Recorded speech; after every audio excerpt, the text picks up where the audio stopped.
Assalamualaikum warahmatullahi wabarakatuh. Anak-anak, kita bertemu kembali dalam pelajaran tematik tema 3 tokoh dan penemuan dengan muatan IPA. Materi kali ini adalah rangkaian listrik paralel. Anak-anak, bagaimana kabarnya hari ini? Alhamdulillah, semoga sehat-sehat selalu. Sebelum pembelajaran kita mulai, marilah kita membaca basmalah bersama-sama agar apa yang kita pelajari nanti lancar dan bermanfaat. Bismillahirrahmanirrahim. Nah, muatan pelajaran kali ini dengan kompetensi dasar 3.4 mengidentifikasi komponen-komponen listrik dan fungsinya dalam rangkaian listrik sederhana. Sedangkan indikatornya adalah siswa mampu mengidentifikasi rangkaian listrik paralel dengan tepat. Nah, anak-anak, mari kita ingat kembali rangkaian listrik sederhana. Pada pertemuan yang lalu, kalian telah mengenal rangkaian listrik seri. Ya. Nah, apa rangkaian listrik seri? Siapa yang masih ingat? Iya, rangkaian listrik yang disusun secara seri atau berjajar atau tidak bercabang, tidak bersusun.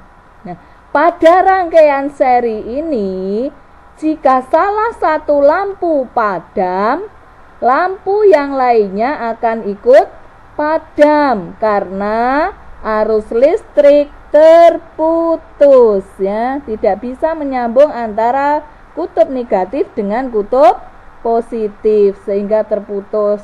Jadi walaupun ada 5 lampu, salah satu lampu padam, maka yang lain juga ikut padam. Oke, sekarang rangkaian paralel.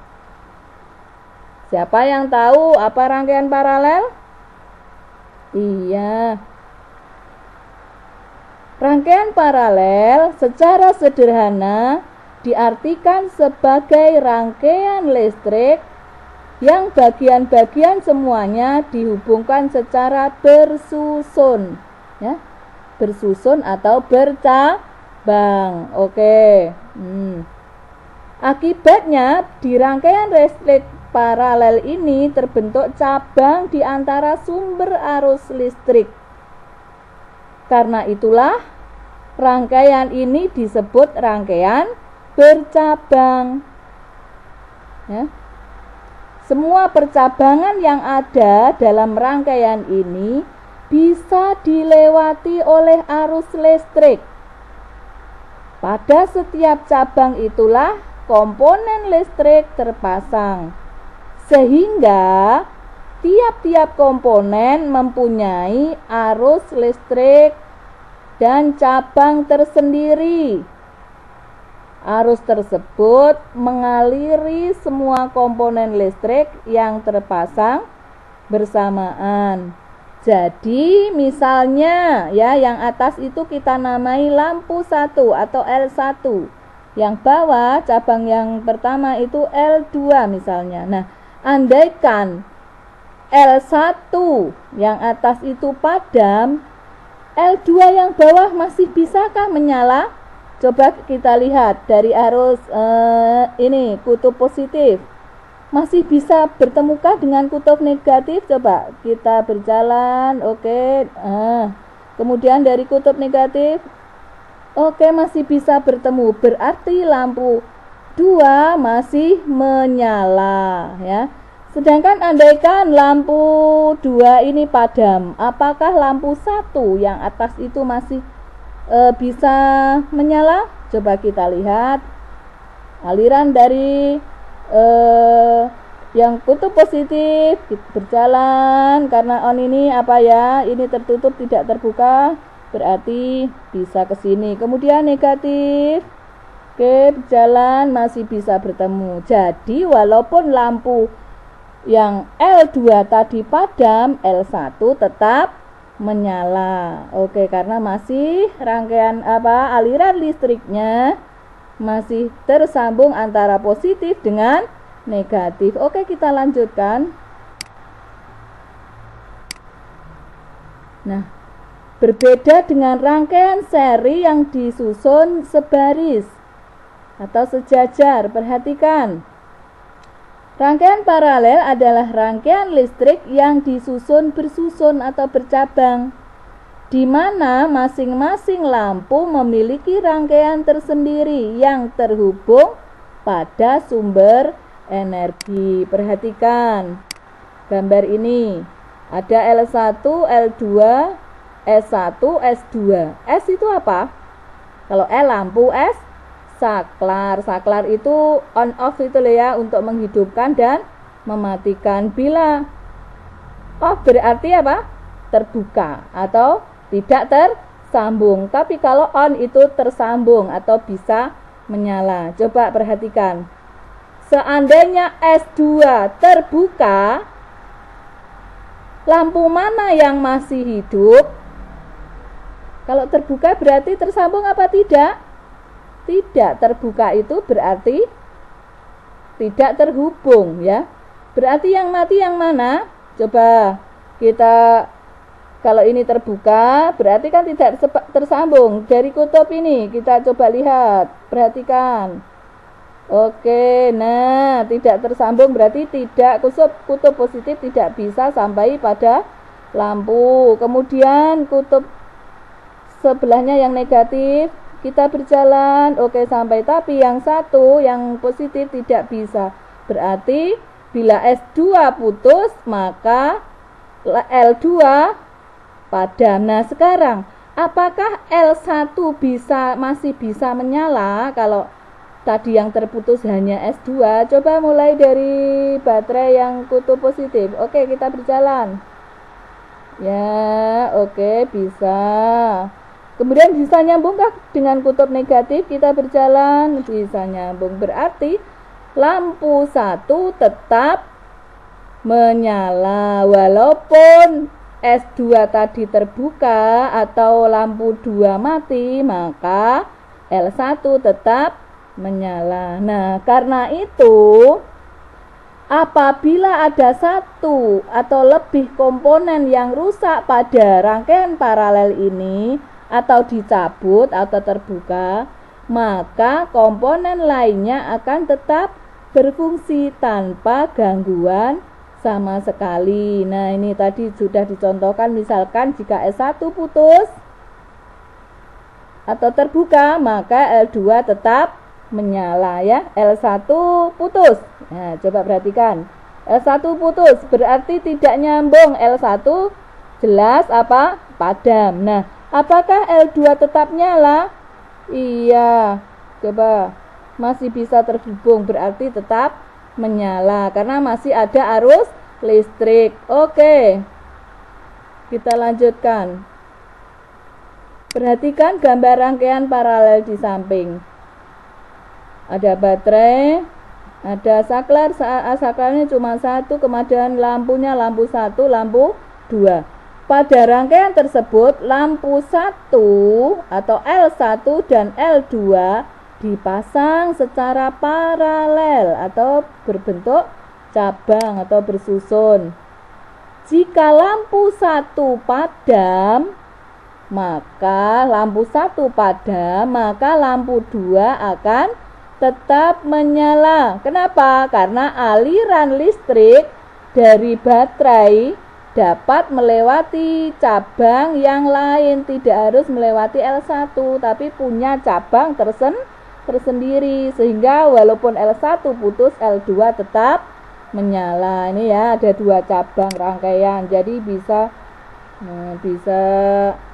yang satu padam, yang satu tetap nyala.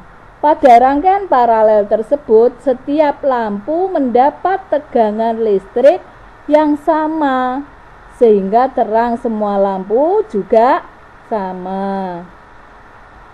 Oke, kita lanjutkan.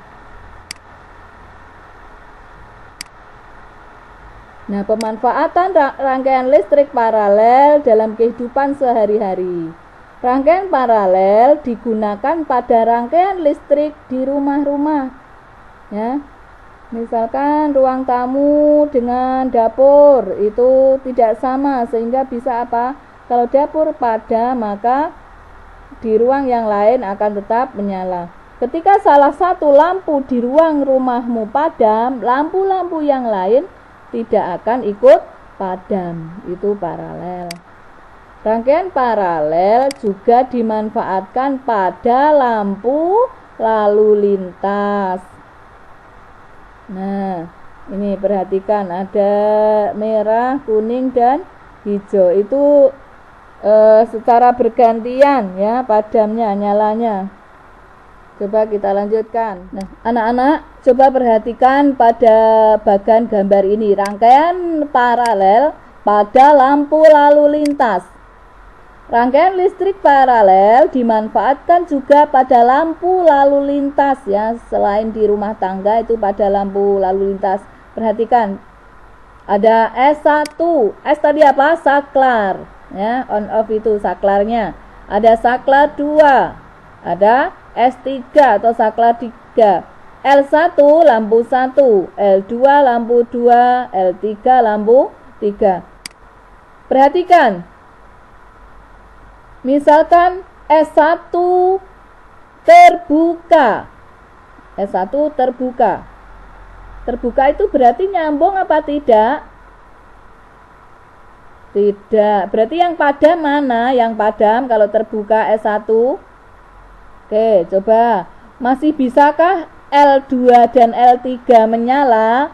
Kita coba hubungkan. L1 dulu, masih bisakah?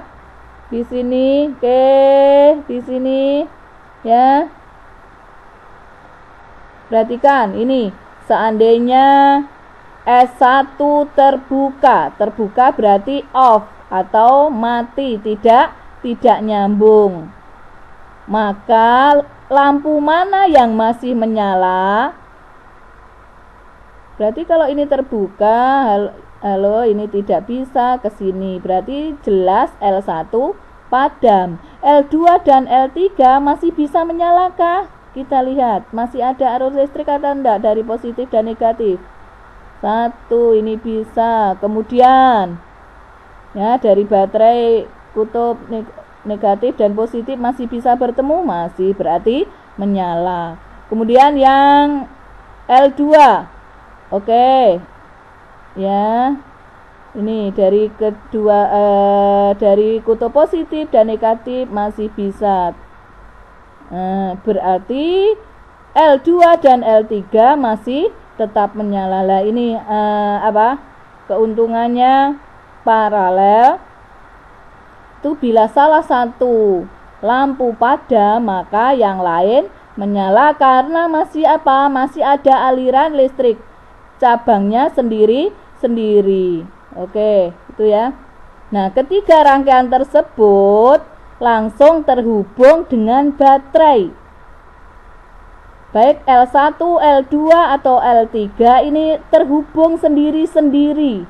Sehingga andaikan S2 off, S3 off, maka off atau terbuka ya, ini terbuka, maka S1 tetap menyala merah. Nah, ketiga rangkaian tersebut langsung terhubung dengan baterai, sehingga jika salah satu atau lebih atau keduanya rangkaian dimatikan atau rusak, tidak mempengaruhi rangkaian yang lain. Misalkan S3 terbuka, S2 terbuka, apakah S1 masih bisa menyala?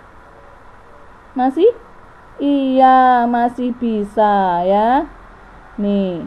Oke. Ya. Punya rangkaiannya sendiri. Oke, ini tadi anak-anak rangkaian listrik sederhana yang kita fokusnya pada paralel atau bersusun ya. Salah satu manfaatnya apa? Bila salah satu lampu padam maka yang lain tetap menyala ya. Semoga bermanfaat. Kalian pelajari, ada di buku paket kalian lihat Terima kasih PR yang kemarin sudah ada yang mengumpulkan ya, mencoba membuat rangkaian seri seperti apa. Contohnya kan kemarin kita rangkaian pada center, sudah banyak yang mengumpulkan tugas. Yang belum nanti boleh salah satu atau mengumpulkan paralelnya atau seri, begitu ya. Oke, terima kasih, semoga bermanfaat. Mari kita akhiri dengan membaca hamdalah bersama. Alhamdulillahirabbil alamin. Assalamualaikum warahmatullahi wabarakatuh.